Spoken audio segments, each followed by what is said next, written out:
In this lesson, you'll learn concepts behind content providers and see a sample application that uses a content provider, Notepad, in action. This is one of a series of lessons on content providers. In the Eclipse Package Explorer, we see the app source and resources and manifest file. I've opened the Notepad app in Eclipse and set it to run on Android 4.2. You can open Notepad in the Working Files sample workspace or create it from the Android sample apps using a wizard as we saw in the lesson on using Android wizards. So let's see how the app works. The display you see here is the one presented when the app is started. It lists the notes already stored in the app database. I've added a starter item, milk. As we'll see in detail as we explore the individual modules of the app, a content provider component called Notepad Provider here in the Java files is working in the background to retrieve data, the app item milk in this case, from a database and deliver it to the user interface component for display. If we click the Add Note icon here, the user interface pulls up a new screen for entering a new note. Since we want milk, of course, we also want cookies. So we'll type in cookies, COOKIES.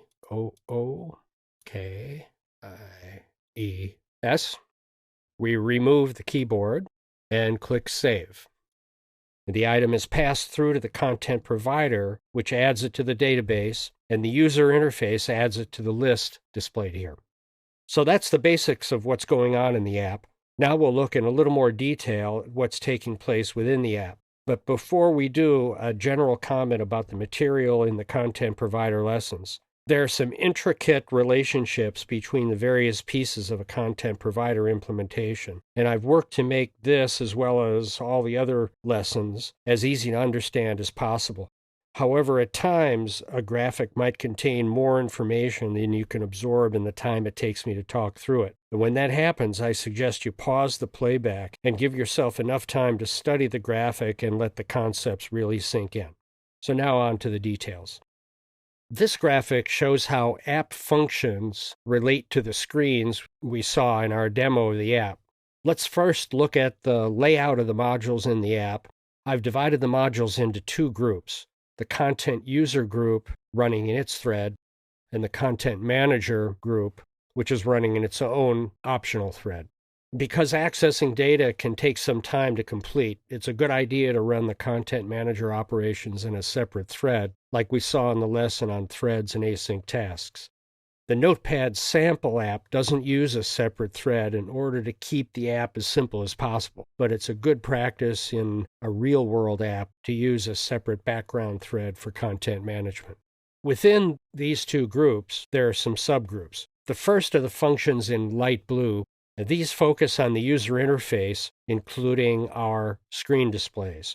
We've already had some lessons touching on the user interface, so you should be able to understand the basics of what the app is doing to display our data. In future lessons, we'll go into more detail about the user interface. In this group above are the database management functions. These perform the actual database operations to manage the data on the physical database. In our case, the functions are SQLite functions. And there are separate lessons in this course on database functions, so we won't focus on those in this series on content providers. Finally, the group outlined in orange is the group we'll be focusing on. This is where the action takes place with the content provider. It's subdivided into three subpieces: the content interface, data subset, and the content provider itself. The content interface is code that takes information from the user interface and assembles it for use by the content provider. To do this, it uses objects shown in the data subset block: content resolver, URI, cursor, and content values. This information is then passed to the content provider. The content provider is responsible for the code that invokes database functions, using, in this case, our SQLite functions. After the database function is performed, the content provider passes the information through to the data subset, which then goes on to the content interface, then to the user interface, and finally on to the screens you see. I know what you're thinking. Why so many handoffs? Well, here's the explanation. First, remember this is a lesson on content providers. The very nature of a content provider adds one of the levels of separation. A content provider can provide data across apps. This means that there must be a separation between the content interface and the content provider. The content user and content manager may not be in the same app. For example, the content provider that accesses the people's contact on your device can be used by multiple other apps. Content providers are a powerful example of code reuse. Within an app, if you didn't feel you needed a content provider, the content interface could work directly with database management. One reason for this separation is so that you can implement a background thread to prevent long-running operations from interfering with the user interface. Another reason is that the SQLite database functions are implemented in their own set of classes and objects. Now let's look at more about content providers and when you might want to use them. Content providers are one of the 4 basic Android component types.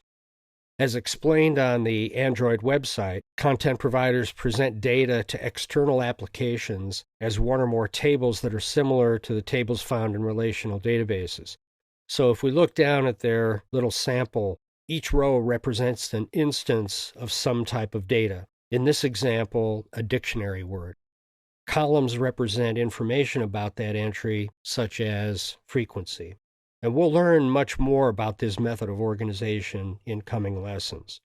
Google suggests 3 main reasons for using a content provider. The first is to share data with other apps, such as the people contacts I mentioned. The second is to provide custom search suggestions.